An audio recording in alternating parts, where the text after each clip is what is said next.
তিরমিজি শরীফের 2698 নম্বর হাদিসের বর্ণনা।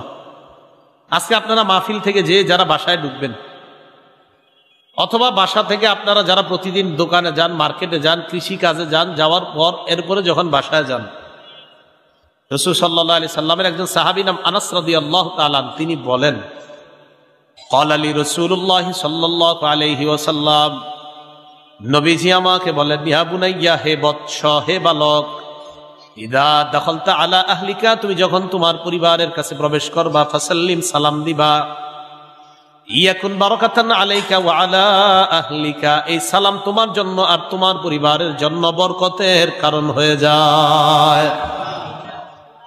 মাহফিল থেকে বাসায় গেলেন, যাওয়ার পর দরজা দিয়ে ঢোকার সময় বললেন আসসালামু আলাইকুম।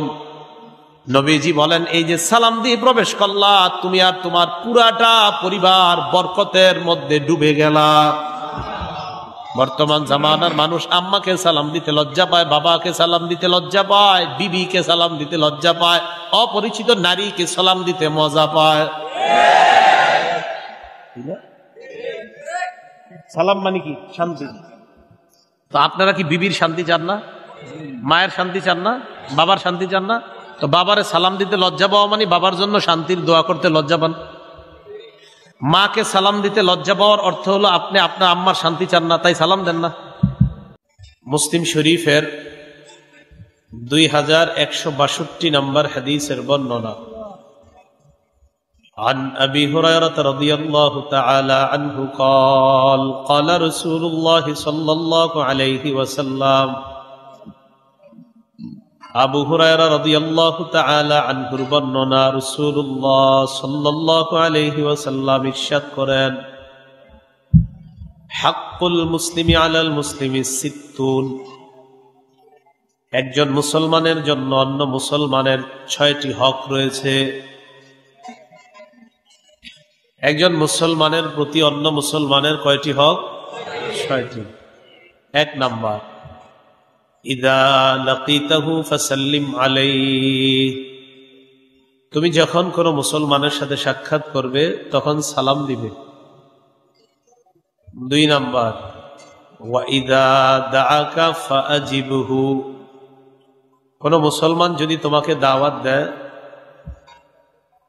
তাহলে বৈধ কোনো কাজ যদি হয়, সেটা যদি কোনো গুনাহ না থাকে, আর তোমার যদি কোনো শরঈ উযর না থাকে, তাহলে ওই মুসলমানের দাওয়াতে তুমি সাড়া দিবে। 3 নাম্বার, ওয়া ইদাস্তানসাহাকা ফানসাহ লাহ, কোন মুসলমান যদি তোমার কাছে উপদেশ চায়, তাহলে তুমি তাকে উপদেশ দিবে, তার কল্যাণকামী হবে। 4 নাম্বার, ওয়া ইদা আতাসা ফাহামিদাল্লাহ ফাশাম্মিতুহু, কোন মুসলমান যখন হাঁচি দেয়, হাঁচির পরে যখন বলে আলহামদুলিল্লাহ, তখন তুমি বলবা ইয়ারহামুকাল্লাহ, তার জন্য রহমতের দোয়া করবে। 5 নাম্বার, ওয়া ইযা মারিদা ফাউদহু, কোন মুসলমান যখন অসুস্থ হয় তুমি তাকে দেখতে যাবে। 6 নাম্বার, ওয়া ইযা মাতা ফাত্তাবিহু, কোন মুসলমান যখন মারা যায় তখন তুমি তার জানাজার সাথে কবর পর্যন্ত যাবে, জানাজায় উপস্থিত হবে, পারলে জানাজার সাথে কবর পর্যন্ত লাশের সাথে যাবে। এই 6টা হক একজন মুসলমান আরেকজনের কাছে পাও না। 1 নাম্বার হক হলো কোন মুসলমানের সাথে যখন দেখা হবে তখন তাকে সালাম দিবে। সহিহ বুখারীর বর্ণনা 6227 নম্বর হাদিস। عن أبي هريرة رضي الله تعالى عنه قال قال رسول الله صلى الله عليه وسلم, নবীজি সাল্লাল্লাহু আলাইহি ওয়াসাল্লাম বলেন, লাম্মা খালাকাল্লাহু আদামা আলা সূরাতিহি তুলুহু 60 জিরাআ,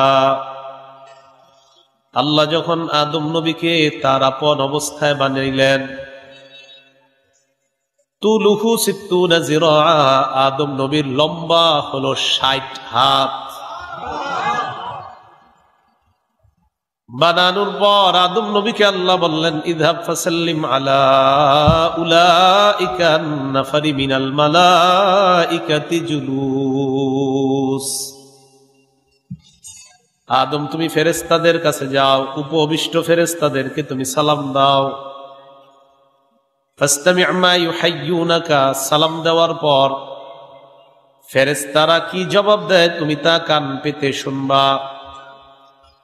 فإنها تحيتك وتحية ذريتك, তুমি যে ফেরেশতাদেরকে সালাম দিবা তারা যে তোমার সালামের জবাব দিবে, এটাই হবে তোমার আর তোমার সন্তানদের পরস্পর সাক্ষাতের প্রথম অভিবাদন। আদম নবী গেলেন, যাওয়ার পর বললেন আসসালামু আলাইকুম, ও ফেরেশতারা আপনাদের উপর শান্তি বর্ষিত হোক। ফাকালু আসসালামু আলাইকা ওয়া রাহমাতুল্লাহ, ফেরেশতারা জবাব দিলেন আদম আপনার উপর শান্তি এবং আল্লাহর রহমত বর্ষিত হোক। আদম নবী বললেন আপনাদের উপর শান্তি বর্ষিত হোক, ফেরেশতারা বললেন আপনার উপর শান্তি এবং রহমত বর্ষিত হোক। এই জন্য আমি আপনাকে সালাম দিলে জবাবটা আমার চাইতে উত্তম ভাবে দিবেন, না পারলে আমি যেভাবে দিছি এইভাবে দিবেন, এটা হলো নিয়ম। আল্লাহ বলেন ওয়াইদা হুয়্যিতুম বিতাহিয়্যাতিন ফাহাইয়্যু বিআহসানা মিনহা আও রুদ্দুহা, তোমাদেরকে যখন অভিবাদন জানানো হয়, তোমাদেরকে যেই ভাষায় অভিবাদন জানানো হয় তোমরা এর চাইতে উত্তম ভাবে জবাব দিবে, অথবা যেইভাবে অভিবাদন জানানো হয় ওইভাবে জবাব দিবে। কিভাবে? এটা হলো আমি আপনাকে বললাম আসসালামু আলাইকুম, আপনি জবাবে যদি ওয়ালাইকুম আসসালাম ওয়া রাহমাতুল্লাহ বা একটু কিছু বাড়ান, এটা হলো উত্তম পদ্ধতি। আর যদি মনে করেন না আমি উত্তম পদ্ধতিতে দিব না, আমি যতটুকু বললাম যদি ততটুকু বলেন তাও আদায় হয়ে যাবে, সাউন্ড কমান। তো তোমাদেরকে যখন অভিবাদন জানানো হয় উত্তম ভাবে জবাব দিবে, যদি উত্তম ভাবে না দাও তাহলে ওইভাবেই দিবে যেইভাবে তোমাকে অভিবাদন জানানো হয়। খুব ভালো করে বুঝবেন, আসসালামু আলাইকুমের জবাব আপনি ওয়ালাইকুম আসসালাম বললে হয়ে যাবে, আর যদি একটু বাড়ায়া দেন তাহলে হবে উত্তম জবাব। আল্লাহ কথাগুলা বোঝার তৌফিক দান করেন। হাদিসের শেষে নবীজি বলেন ফাকুল্লু মান ইয়াদখুলুল জান্নাতা আলা সুরাতিহি, যত মানুষ জান্নাতে প্রবেশ করবে আদম নবীর মতো অবস্থা আকৃতি নিয়ে, এইভাবে আদম নবীকে আল্লাহ যেমন বানিয়েছেন প্রত্যেকটা জান্নাতি এমন লম্বা হয়ে এমন আকৃতি নিয়ে জান্নাতে প্রবেশ করবে। তাহলে বলেন তো আদম নবী আর ফেরেশতাদের সাক্ষাতের প্রথম শুরু হয়েছে কি দিয়ে? জান্নাতে ঢুকার সময় কি দিয়ে অভিবাদন হবে? আল্লাহর সাথে কথা শুরু হবে কি দিয়ে? সালাম দিয়ে। সহিহুত তারগীব কিতাবের নাম 2720 নম্বর হাদিসের বর্ণনা। عن حذيفة رضي الله تعالى عنه قال قال رسول الله صلى الله عليه وسلم, হুযায়ফা রাদিয়াল্লাহু তাআলা আনহুর বর্ণনা, নবীজি বলেন ইন্নাল মুমিনা ইযা লাকিয়াল মুমিন, কোন মুমিন যখন অন্য কোন মুমিনের সাথে সাক্ষাৎ হয়, ফাসাল্লামা আলাইহি, তাকে সালাম দেয়, ওয়া আখাযা বিয়াদিহি, তার হাতটা ধরে, ফাসাফাহা, মুসাফা করে।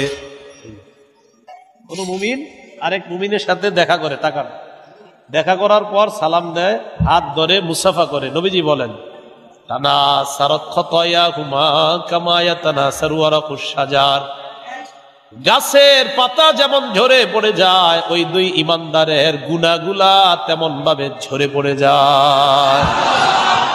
কোন মুমিন আরেক মুমিনের সাথে যখন সাক্ষাৎ করে, সালাম দেয়, মুসাফা করে, তাদের দুইজনের গুনাহগুলা গাছের পাতার মতো ঝরে পড়ে যায়। বুখারী শরীফের 12 নম্বর হাদিসের বর্ণনা। এই হাদিসের মধ্যে আসছে এক ব্যক্তি রাসূলুল্লাহ সাল্লাল্লাহু আলাইহি সাল্লামের কাছে আসছে, আসার পর আন্না রাজুলান সাআলান নবী সাল্লাল্লাহু আলাইহি ওয়াসাল্লাম, নবীজিকে প্রশ্ন করলেন, ইয়া রাসূলুল্লাহ আইয়ুল ইসলামি খায়রুন, ইসলামের কোন রীতিনীতি কোন শিষ্টাচারগুলা সবচেয়ে উত্তম? নবীজি জবাব দিলেন, ইসলামের রীতিনীতির মধ্যে সবচাইতে শ্রেষ্ঠ দুইটা রীতিনীতি হলো, এক নাম্বার তুতিমুত তাআম, অন্যকে খাবার খাওয়ানো, দুই নাম্বার তাকরাউস সালাম আলা মান আরাফতা ওয়া মান লাম তারিফ, তুমি যাকে চিনো আর যাকে চিনো না তাকে তুমি সালাম দিবে।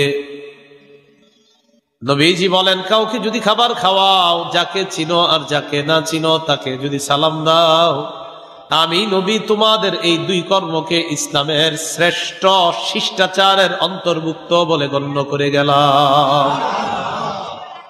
ইসলামের শ্রেষ্ঠ দুইটা শিষ্টাচার রীতিনীতি হলো অন্যকে খাবার খাওয়ানো, মেহমানদারি করা, অথবা গরিবকে খানা খাওয়ানো। আরেকটা হলো যাকে আপনি চিনেন, যাকে চিনেন না তাকে সালাম দেওয়া। ইকু বন্ধ করে দেন। তিরমিজি শরীফের 2485 নম্বর হাদিসের বর্ণনা। এই হাদিসের বর্ণনাকারী আব্দুল্লাহ ইবনে সালাম রাদিয়াল্লাহু তাআলা, আর মাইকের মেশিনে হাতি দিয়েন না ভাই। আব্দুল্লাহ ইবনে সালাম রাদিয়াল্লাহু তাআলা আনহুর বর্ণনা, লাম্মা কদিমা রাসূলুল্লাহ সাল্লাল্লাহু আলাইহি ওয়াসাল্লাম, আল্লাহ রাসূল যখন মক্কা থেকে হিজরত করে মদিনায় আসলেন, ইনজাফালান নাসু ইলাইহি, জনগণ আল্লাহ রাসূলকে দেখার জন্য ভিড় করতে লাগলেন। মুসলমান অমুসলমান সবাই দেখতে যাইতেছে, কে লোকটা, কে লোকটা দেখি। যাইতে যাইতে সবার মুখে একই কথা, ওয়াকিলা কদিমা রাসূলুল্লাহ, কদিমা রাসূলুল্লাহ, কদিমা রাসূলুল্লাহ সাল্লাল্লাহু আলাইহি ওয়াসাল্লাম।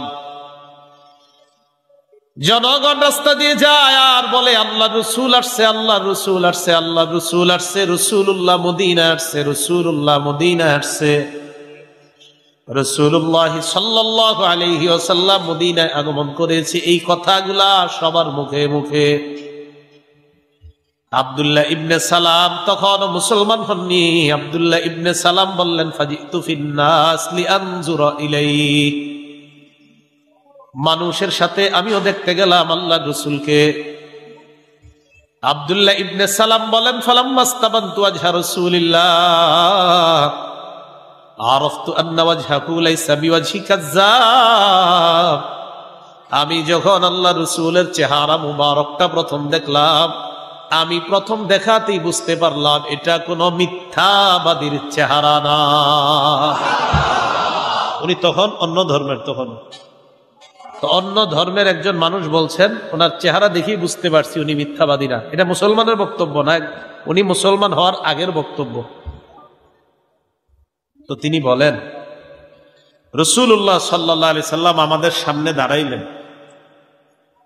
দাঁড়ানোর পর আল্লাহ রাসূল একটা ভাষণ দিলেন। ভাষণের মধ্যে আল্লাহ রাসূল সাল্লাল্লাহু আলাইহি ওয়াসাল্লাম বললেন, ইয়া আইয়ুহান নাস আফশুস সালাম। মক্কা থেকে মদিনায় এসে সর্বপ্রথম আল্লাহ রাসূল জনগণকে বললেন, জনগণ তোমরা শান্তির প্রচার করে দাও। কিসের প্রচার? তোমরা সালামের প্রচার করো। সালাম মানে শান্তি। তাহলে ইসলাম কি শিখায় দেখেন, মক্কা থেকে মদিনায় গিয়ে বললেন তোমরা শান্তির প্রচার করো। ওয়া আতইমুত তাআম, তোমরা খাবার খাওয়াও। ওয়া সাল্লু ওয়ান নাসু নিয়াম, রাতের বেলা যখন মানুষ ঘুমায় তাহাজ্জুদ নামাজে দাঁড়ায় যাও। তাদখুলুল জান্নাতা বিসালাম, নিরাপদে জান্নাতের মেহমান হয়ে যাও। সালাম দাও, খাবার খাওয়াও, রাতে তাহাজ্জুদ পড়ো, নিরাপদে জান্নাতে যাও। মুসলিম শরীফের 54 নম্বর হাদিসের বর্ণনা। এই হাদিসের মধ্যে আসছে, ক্বালা রাসূলুল্লাহ সাল্লাল্লাহু আলাইহি ওয়াসাল্লাম, নবীজি বলেন, লা তাদখুলুনাল জান্নাতা হাত্তা তুমিনু, তোমরা ততক্ষণ ঈমানদার জান্নাতে প্রবেশ করতে পারবে না যতক্ষণ তোমরা ঈমানদার না হও। তোমরা জান্নাতে যেতে পারবে না যতক্ষণ তোমরা ঈমানদার না হও। আবার বুঝেন, তোমরা জান্নাতে যেতে পারবে না যতক্ষণ ঈমানদার না হও। এই ঈমান দ্বারা উদ্দেশ্য হলো শিরিক মুক্ত ঈমান। বলেন সবাই, কি ঈমান? ঈমানের সাথে যেন শিরিক না থাকে, এই কথাটা গুরুত্ব দিবেন। তিরমিজি শরীফের 2260 নম্বর হাদিসে রাসূল সাল্লাল্লাহু আলাইহি সাল্লাম বলেন, ইয়াতি আলান নাসি জামান আস-সাবিরু ফীহিম আলা দীনিহি কাল কাবিজি আলাল জাম। নবীজি বলেন এমন একটা সময় আসবে যেই সময় হাতের মধ্যে জ্বলন্ত অঙ্গার মুষ্টিবদ্ধ করে রাখা ব্যক্তির মতো কষ্টকর হবে ঈমানের উপর অটল থাকা। তো এই জন্য ঈমানটা শিরিক মুক্ত হতে হবে। সূরা আনআমের ৮২ নম্বর আয়াতে আল্লাহ বলেন, আল্লাযীনা আমানু ওয়া লাম ইয়ালবিসু ঈমানাহুম বিযুলমিন উলাইকা লাহুমুল আমনু ওয়া হুম মুহতাদুন। যারা ঈমান এনেছে এবং যারা ঈমানের সাথে শিরিক মিশ্রিত করে নাই, জোরে বলেন আমার সাথে, কি মিশ্রিত করে নাই? আরো জোরে বলেন, কি? শিরিক। শিরিক চিনেননি? কারে কয়? মসজিদে কি দেন আপনারা? নামাজে সেজদা। মাজারেও সেজদা দিলে শিরিক। মাজারে সেজদা দিলে কি হয়? মানুষের পায়ে সেজদা দিলে, বলেন আমার সাথে, মানুষকে বলেন, মানুষের কবরকে সেজদা দেওয়া শিরিক।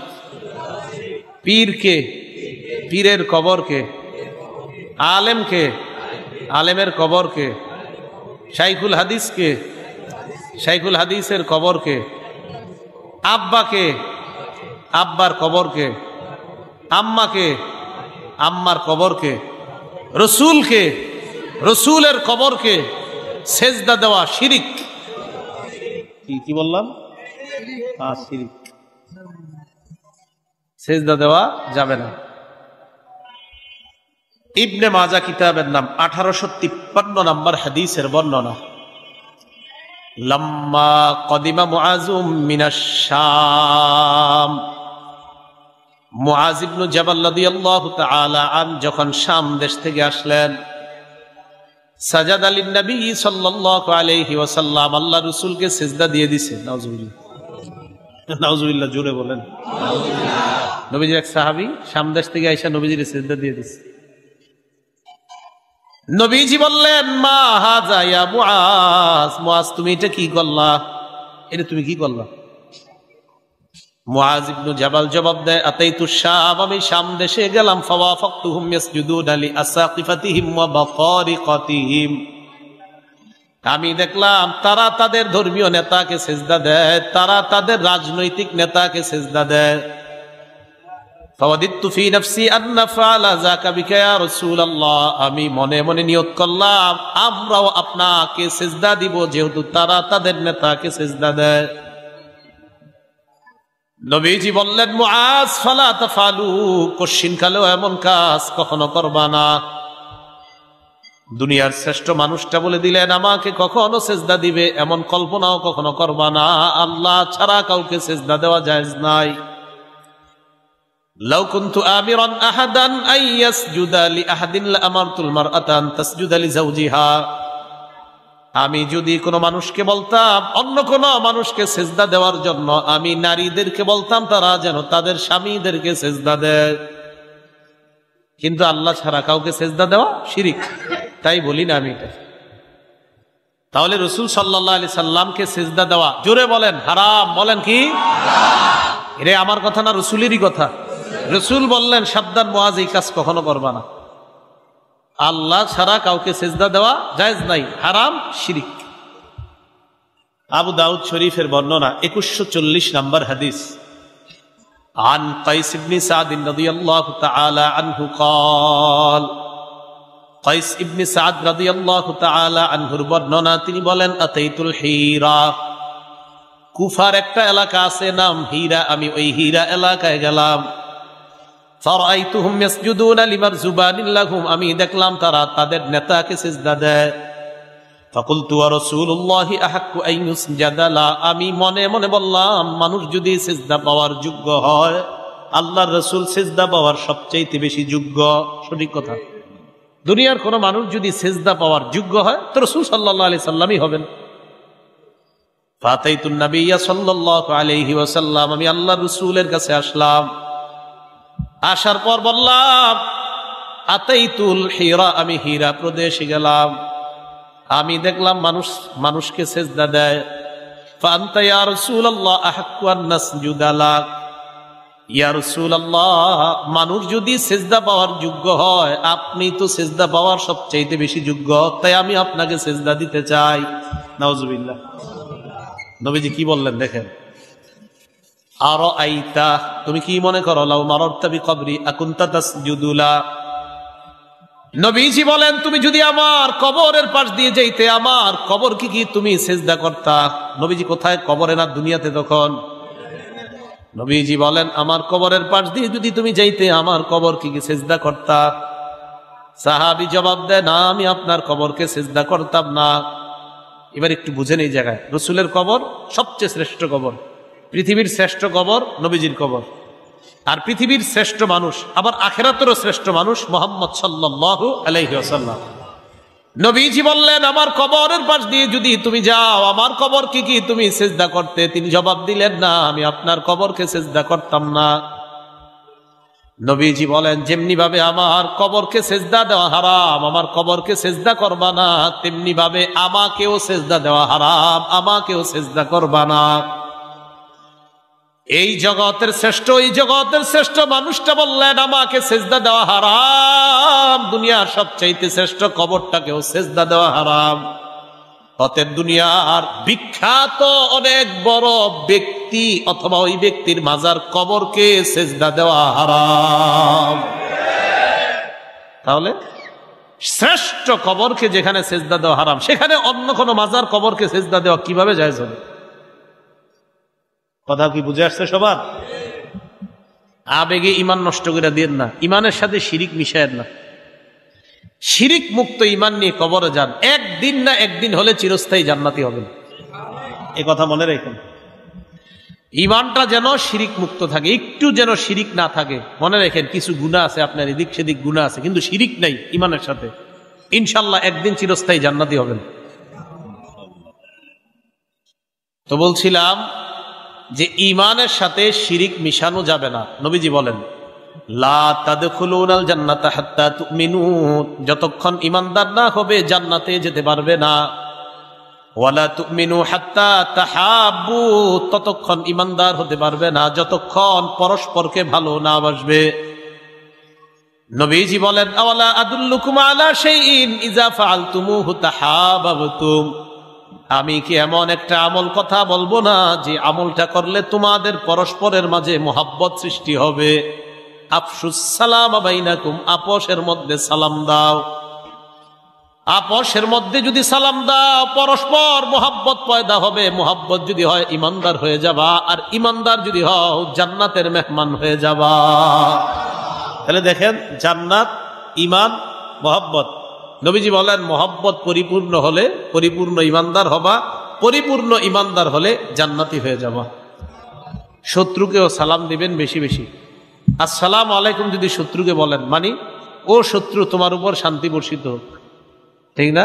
আসসালামু আলাইকুম। কোন শত্রুকে যদি সালাম দেন তো তার উপরে কি বলতেছেন? তোমার উপর শান্তি বর্ষিত হোক। একদিন, 2 দিন, 3 দিন সালাম দেন, চতুর্থ দিন আপনার শত্রু আপনাকে আসসালামু আলাইকুম বলবে, বোঝা যাচ্ছে শত্রু বন্ধু হয়ে যাচ্ছে। রাসূল সাল্লাল্লাহু আলাইহি সাল্লাম বলেন আপোষে মোহাব্বত হলে ইমান বাড়বে, ইমান বাড়লে জান্নাতি হবে। আর আপোষে মোহাব্বতের উপায় হলো সালাম দেওয়া। বলেন আপোষে মোহাব্বতের উপায়? তিরমিজি শরীফের 2698 নাম্বার হাদিসের বর্ণনা।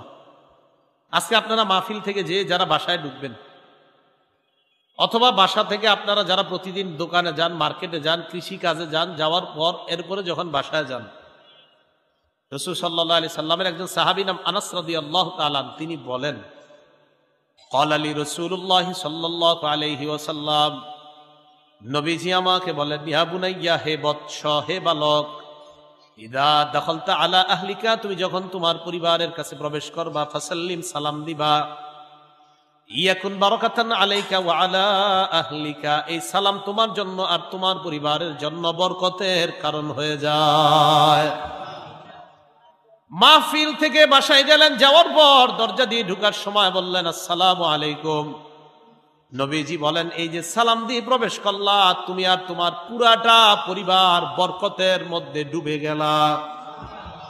বর্তমান জামানার মানুষ আম্মাকে সালাম দিতে লজ্জা পায়, বাবাকে সালাম দিতে লজ্জা পায়, বিবিকে সালাম দিতে লজ্জা পায়, অপরিচিত নারীকে সালাম দিতে মজা পায়। সালাম মানে কি? শান্তি। তো আপনারা কি বিবির শান্তি চান না? মায়ের শান্তি চান না? বাবার শান্তি চান না? তো বাবারে সালাম দিতে লজ্জা পাওয়া মানে বাবার জন্য শান্তির দোয়া করতে লজ্জা পান। মাকে সালাম দিতে লজ্জা পাওয়ার অর্থ হলো আপনি আপনার আম্মার শান্তি চান না, তাই সালাম দেন না। আপনার বিবিকে সালাম দিতে লজ্জা পাওয়ার অর্থ হলো আপনি আপনার বিবির শান্তি চান না। আপনি যখন আপনার বিবিকে বলবেন আসসালামু আলাইকুম, এর অর্থ হলো আপনি আপনার বিবির জন্য শান্তির দোয়া করলেন।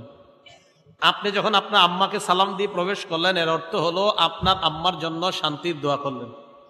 আপনি যখন আপনার আব্বাকে বললেন আসসালামু আলাইকুম, আচ্ছা আপনার আব্বার সাথে বাড়িতে গেলেন, আসসালামু আলাইকুম দিয়া সালাম দিয়া মুসাফা করলেন।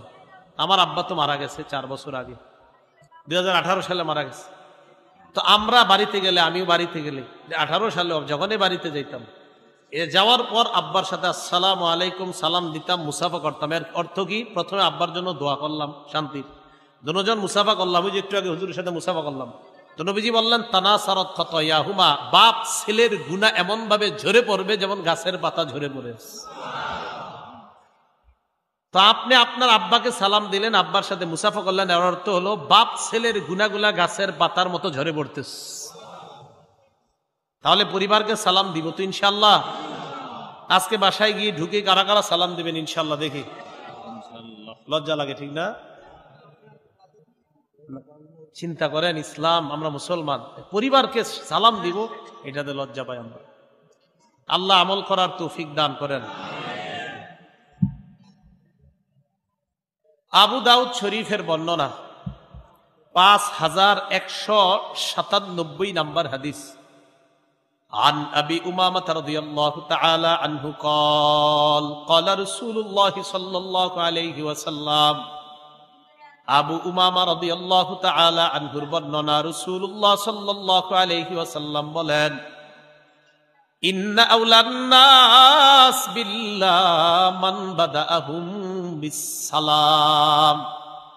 আমার আপনার আমাদের মাঝে যে ব্যক্তি আগে সালাম দেয়, আল্লাহ নবী বলেন মানুষের মাঝে ওই ব্যক্তিটা আল্লাহর সবচাইতে পছন্দনীয় হয়ে যায়। যে আগে সালাম দেয় সে আল্লাহর তত নিকটবর্তী হয়ে যায়। আবু দাউদ শরীফের 5195 নম্বর হাদিসের বর্ণনা, জাআ রাজুলুন ইলা রাসূলিল্লাহি সাল্লাল্লাহু আলাইহি ওয়াসাল্লাম, এক ব্যক্তি আল্লাহ রাসূলের কাছে আসলেন। আসার পর আল্লাহ রাসূলকে বললেন আসসালামু আলাইকুম। কি বলছে? বাস শেষ, এটুকুই। ফারাদ্দা আলাইহিস সালাম, নবীজি সালামের জবাব দিলেন। শিখার আছে একটা বিষয় জায়গায়, মন দিয়ে শুনেন। কি বলছে যিনি আসছে? বাস এটুকুই, কিন্তু আর কিছু বলে নাই। ফারাদ্দা আলাইহিস সালাম, নবী সালামের জবাব নিলেন। সুম্মা জালাসা, সালামের জবাব নেওয়ার পর লোকটা বসে গেছেন। নবীজি বললেন আশারুন, 10। কি বললেন? মানে তার 10 নাকি। সুম্মা জাআ, আবার আরেকজন আসছে। আসার পর বলছে আসসালামু আলাইকুম ওয়া রাহমাতুল্লাহ। বলেন তো আপনারা দ্বিতীয় জন যিনি আসছেন তিনি কি বাড়াইছে? মাশাআল্লাহ। ফারাদ্দা আলাইহিস সালাম, নবী সালামের জবাব নিলেন। সুম্মা জালাসা, লোকটা বসে গেলেন। আল্লাহ নবী বললেন 20। কি বললেন? 20। সুম্মা জাআ আখার, আরেকজন আসছে। আসার পর আল্লাহ রাসূলকে বললেন আসসালামু আলাইকুম ওয়া রাহমাতুল্লাহি ওয়া বারাকাতুহু। এবার কি বাড়াইছে? ফারাদ্দা আলাইহিস সালাম, নবীজি সালামের জবাব নিলেন। সুম্মা জালাসা, লোকটা বসে যায়। নবীজি বললেন 30। তাহলে এবার আমি বলি, আপনারা বলবেন আসসালামু আলাইকুম কত?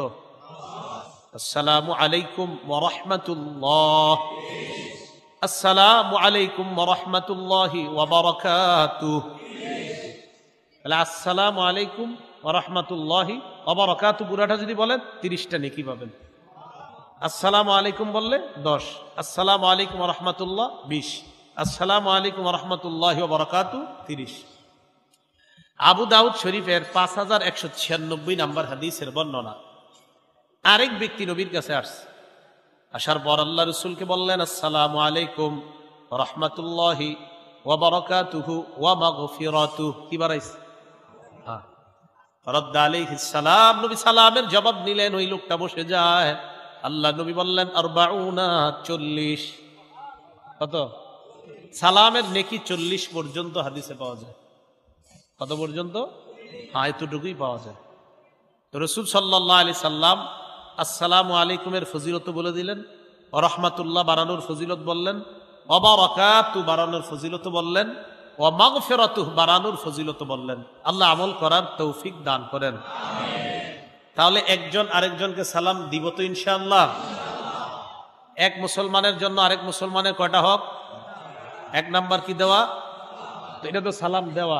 উনি যদি আমারে সালাম দেয়, সালামের জবাব দেওয়া। সালাম দেওয়া এটা মুসলমানের হক পাইলাম, কিন্তু সালামের জবাব দেওয়া এটা কি হক নি? এটাও হক। এই দলিল আবার আছে বুখারী শরীফের 1240 নম্বর হাদিস। মুসলমানের জন্য মুসলমানের 6 হক, এটা আছে হইল মুসলিম শরীফের 2162 নম্বর হাদিস। আর সালাম দিলে সালামের জবাব দেওয়া এটাও হক, এটা আছে বুখারীর 1240 নম্বর হাদিস। সেখানে আছে হকুল মুসলিমি আলাল মুসলিমি খামসুন, এক মুসলমানের আরেক মুসলমানের জন্য হক 5টা। এর মধ্যে 1 নাম্বার নবী বলেন রদ্দুস সালাম, সালামের জবাব দেওয়া এটা মুসলমানের হক। তাহলে মুসলিম শরীফের হাদিস থেকে জানলাম সালাম দেওয়া হক, বুখারীর হাদিস থেকে জানলাম সালামের জবাব দেওয়াটাও হক। না আপনারা বয়ান শুনে আবার চিন্তা করেন হুজুর শুধু সালামের জবাব দিব, যেহেতু এটাই হক, শুধু সালাম দিব এটাই যেহেতু হক, বাস আজকে থেকে আমল করবো, সালামের জবাব আর দিব না, কারণ সালামের জবাব দেওয়া কি হক নি? তাহলে আজকে কিন্তু আমরা কিন্তু এই কথা বলার আর সুযোগ নাই। মুসলিম শরীফের হাদিসে জানছি সালাম দেওয়া হক, আর বুখারীর হাদিসে জানছি সালাম নেওয়া হক। কি ভাই মনে থাকবে তো? তাহলে সালাম দেওয়া হক আর সালামের জবাব দেওয়া হক। তাই সালাম দেওয়া এটা মুসলিম শরীফ থেকে জানলাম, আর সালামের জবাব দেওয়া বুখারী থেকে জানলাম। তাহলে 6 হকের প্রথম হক সালাম দেওয়া। আবার এটাও জানা নিছি বুখারী শরীফ থেকে সালামের জবাব দেওয়াটাও হক। হক নাম্বার 2, ওয়া ইজা দাআকা ফাআজিবহু, তোমাকে যদি কোনো মুসলমান দাওয়াত দেয় তার দাওয়াত কবুল করে নাও। তবে বলেন এই যুগে বুঝে শুনে দাওয়াত নিতে হবে। আপনি এক জায়গায় দাওয়াত দিতে গিয়ে দেখলেন এখানে গান বাদ্য সারাক্ষণ, খুব গুনাহের পরিবেশে গেলেন। কি পরিবেশে? গুনাহের, যেখানে সারাক্ষণ গুনাহ। তো বাছাই করে যাচাই করে আপনি তখন যাবেন, তার আহ্বানে আপনি সাড়া দিবেন। হ্যাঁ, আর কোনো উজুর যদি আপনার থাকে সেটা পেশ করবেন। এটা হলো 2 নাম্বার। 3 নাম্বারটা মন দিয়ে শুনেন, ওয়া ইযাস্তানসাহাকা ফানসাহলাহ, কোন মুসলমান যদি তোমার কাছে উপদেশ চায় তাকে তুমি উপদেশ দাও। কোন মুসলমান যদি তোমার কাছে কল্যাণ কামনা করে তুমি তার কল্যাণকামী হও। আবার বলছি, কোন মুসলমান তোমার কাছে যদি কল্যাণ কামনা করে তুমি তার কল্যাণকামী হও। সূরা আরাফ 60, 61, 62, সূরা আরাফ 66, 67, 68, সূরা আরাফ 79, সূরা আরাফ 93। এই 4 জায়গায় আল্লাহ 4 নবীর আলোচনা করেছেন। মন দিয়ে শুনেন। সূরা আরাফের 60, 61, 62 নাম্বার আয়াতে নূহ আলাইহিস সালাতু ওয়াস সালামের ব্যাপারে আল্লাহ বলেন, ক্বালাল মালাউ মিন কওমিহি ইন্না লানারাকা ফি দালালিম মুবিন। নূহ নবীর সম্প্রদায়ের নেতারা নূহ নবীকে বলে, নূহ আমরা তোমাকে স্পষ্ট পথভ্রষ্টতার মধ্যে দেখতে পাচ্ছি। বলেন নাউজুবিল্লাহ। নবীরে উম্মত কয়, ও নবী নূহ তুমি পথভ্রষ্টতার মধ্যে আছো। উম্মত কয় নবীরে। নূহ নবী জবাব দিলেন, ইয়া কওমি লাইসা বি দালালা, উম্মত আমার মধ্যে কোনো পথভ্রষ্টতা নাই। ওয়ালাকিন্নী রাসূলুম মির রাব্বিল আলামিন, আমি বিশ্ব জগতের রবের পক্ষ থেকে একজন প্রেরিত পয়গম্বর। পরে কি কয় দেখেন, মুবাল্লিগুকুম রিসালাতি রাব্বি, আমি তোমাদের কাছে আমার রবের দায়িত্ব সমূহ পৌঁছায় দেই। ওয়া আনসাহু লাকুম, আমি তোমাদের কল্যাণ কামনা করি। সুবহানাল্লাহ। নবী উম্মতকে বলতেছে আমি তোমাদের কল্যাণ কামনা করি। এটা কথা মনে রেখেন, উলামায়ে কেরাম আপনাদের কল্যাণ কামনা করে। আলেমরা, খতিবরা, ইমামরা, ওনারা সবাই আপনাদের কল্যাণকামী হয়ে ওনারা মিম্বরে বসে, স্টেজে বসে আপনাদেরকে এমন এমন কথাগুলা বলে যে কথাগুলা যেন আপনাদের জীবন পরিবর্তন হয়ে যায়। এগুলা কেন বলে? যেন আপনাদের কল্যাণকামী হয়। কারণ আপনারা কল্যাণ কামনা করছেন আমাদের কাছে। যেমন আজকে যাদেরকে দাওয়াত দিয়েছেন আপনারা, এর মানে হলো হুজুর আপনারা আসেন, আমরা আপনাদের কাছে কল্যাণ কামনা করি যেন আপনারা আমাদের কল্যাণকামী হন।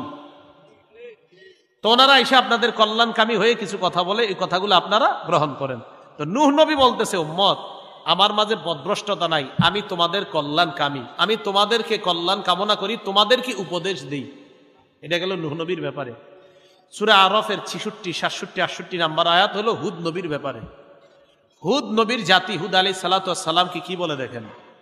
ক্বালাল মালাউল্লাযীনা কাফারু মিন কওমিহি ইন্না লানারাকা ফি সাফাহাতিন ওয়া ইন্না লানাযুন্নুকা মিনাল কাযিবিন। হে হুদ পয়গম্বর, আমরা দেখি তুমি নির্বুদ্ধিতার মধ্যে আছো। উম্মত নবীরে কয় নবী নাকি নির্বুদ্ধিতায় আছে। আর কি কয় দেখেন, ওয়া ইন্না লানাযুন্নুকা মিনাল কাযিবিন, আমরা তোমাকে মিথ্যাবাদী মনে করি। উম্মত নবীরে কয়, উম্মত নবীরে কয় আমরা তোমাকে কি মনে করি? মিথ্যাবাদী। হুদ আলাইহিস সালাতু ওয়াস সালাম জবাব দেয়, ক্বালা ইয়া কওমি লাইসা বি সাফাহা, ও উম্মত আমার মাঝে কোনো নির্বুদ্ধিতা নাই। ওয়ালাকিন্নী রাসূলুম মির রাব্বিল আলামিন, আমি বিশ্বজগতের পক্ষ থেকে একজন রাসূল।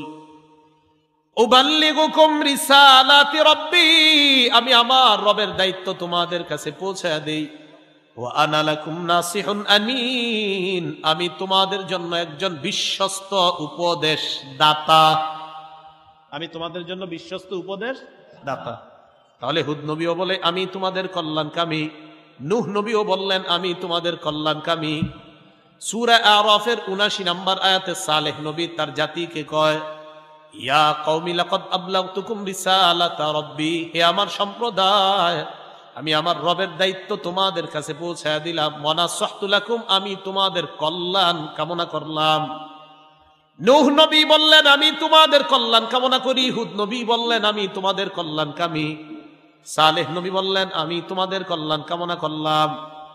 শুআইব আলাইহিস সালাতু ওয়াস সালাম সূরা আরাফের ৯৩ নম্বর আয়াতে আল্লাহ বলেন, ইয়া কওমি লাকাদ আবলাগতুকুম রিসালাতি রাব্বি ওয়া নাসহতু লাকুম, হে আমার সম্প্রদায়, আমি তোমাদের কাছে আমার রবের দায়িত্ব পৌঁছে দিই, আমি তোমাদের কল্যাণ কামনা করলাম।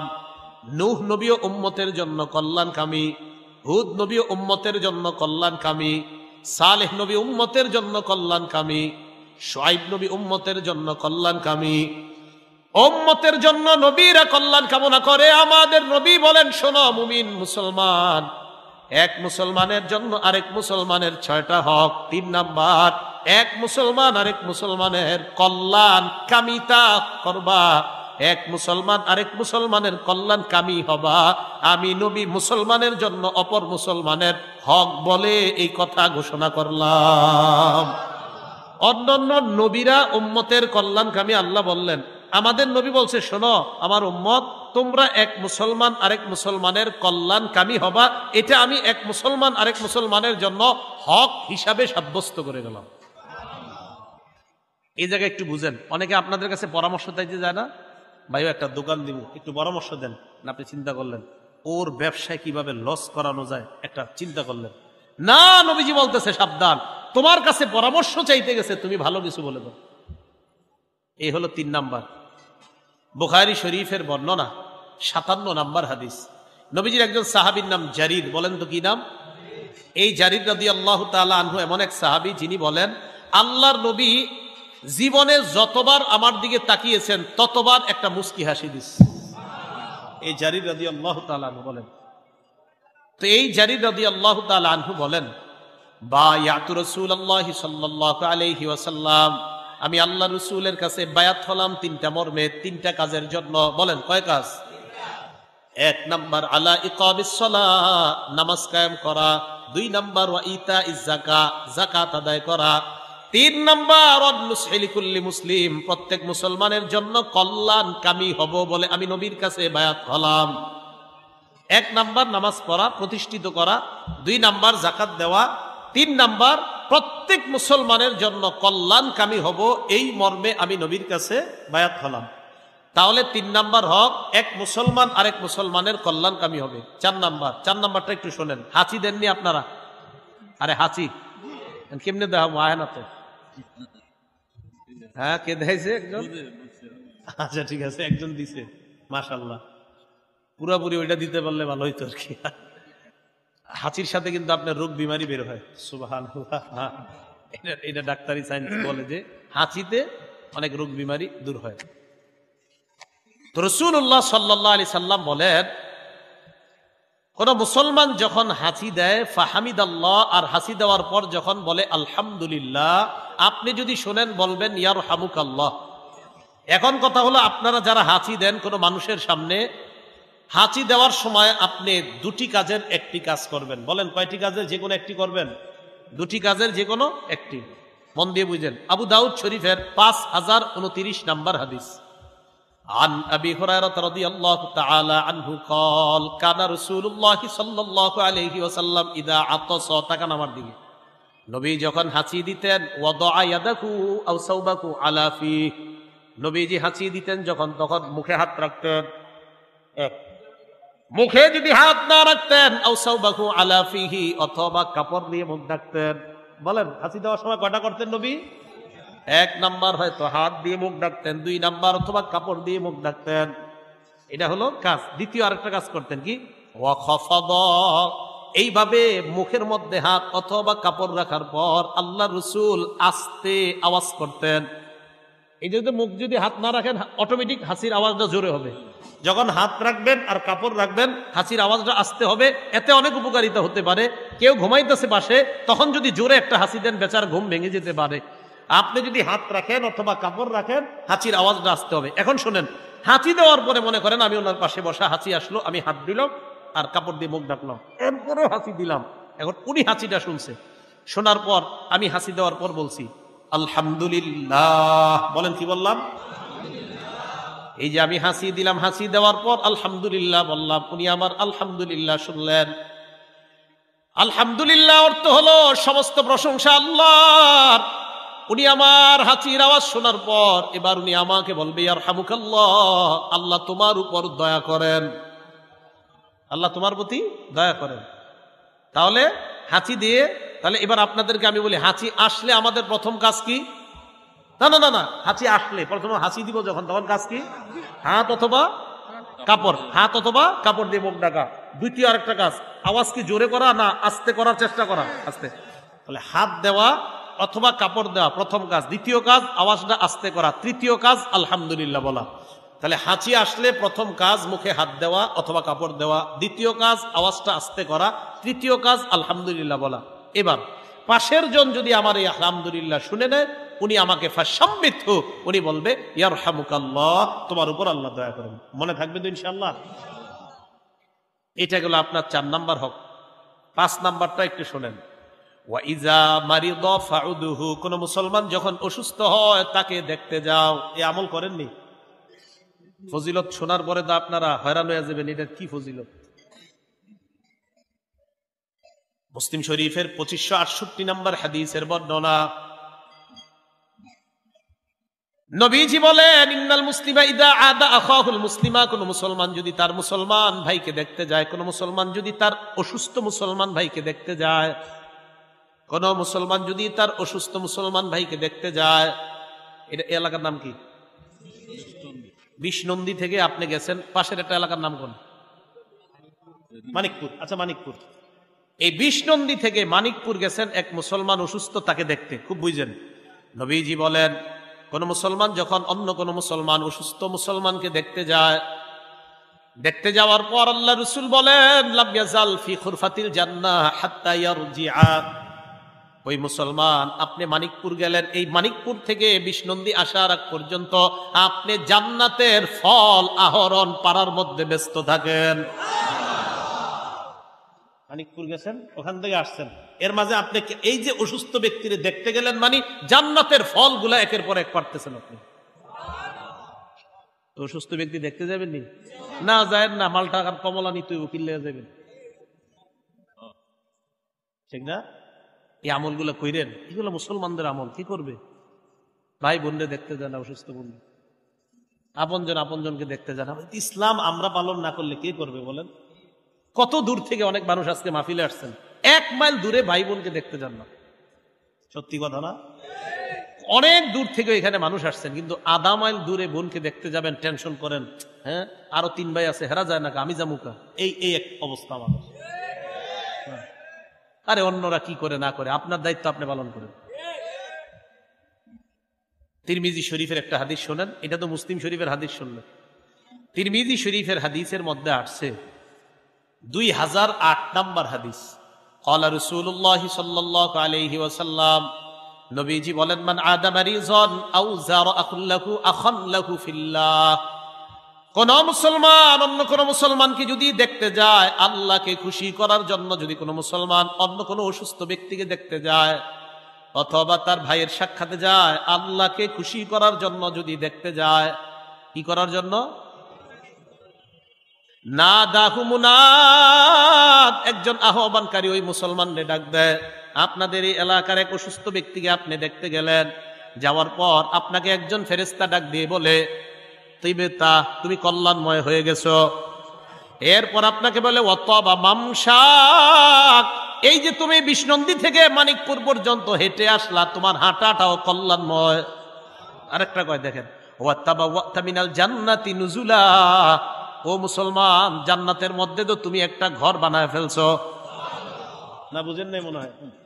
আপনি কোন মুসলমান অসুস্থকে দেখতে গেলেন, আপনার ভাইকে দেখতে গেলেন আল্লাহরে খুশি করার জন্য, নবীজি সাল্লাল্লাহু আলাইহি সাল্লাম বলেন, একজন ফেরেশতা আপনারে ডাক দিয়ে বলে, তিপ্তা, তুমি কল্যাণময়। তবা মামশাকা, তুমি যে হেঁটে আসলা না, তুমি যে এই যে আসলা, তোমার এই আশাটাও কল্যাণময়। এই শোনো শোনো, তাবা ওয়াক্তা মিনাল জান্নাতি নুজুলা, জান্নাতে একটা ঘর তুমি বানিয়ে ফেলছো। অসুস্থ ব্যক্তিকে দেখতে যাবেন তো? তাহলে হাদিস তো আরেকটা শুনলে আরো আশ্চর্য হবেন, এটা তো হলো কুই নেই। তিরমিজি শরীফের 959 নম্বর হাদিস। 969 কত হয়? 959 নাকি 69? 969 হ্যাঁ, তিরমিজি শরীফের এই হাদিসটা মনে রেখেন। কি লেগে বললাম? আপনারা অনেক সময় 969 যাতে মনে রাখতে পারেন। তাহলে বলেন তো তিরমিজি শরীফের কত সংখ্যাটা? 969 মানে 969। হ্যাঁ, দুই পাশে 2 9, মাঝখানে 1 6। আচ্ছা, ক্বালা রাসূলুল্লাহ সাল্লাল্লাহু আলাইহি ওয়াসাল্লাম, নবীজি সাল্লাল্লাহু আলাইহি ওয়াসাল্লাম বলেন, মা মিন মুসলিমিন ইয়াউদু মুসলিমান গুদওয়া, কোন মুসলমান অন্য কোন মুসলমানকে যদি সকালবেলা দেখতে যায়, কোন মুসলমান অন্য কোন অসুস্থ মুসলমানকে যদি সকালবেলা দেখতে যায়, ইল্লা সাল্লা আলাইহি ৭০ আলফা মালাকিন হাত্তা ইউমসিয়া, ওই মুসলমানের জন্য সন্ধ্যা পর্যন্ত ৭০,০০০ ফেরেশতা দোয়া করে। সন্ধ্যা পর্যন্ত ৭০,০০০।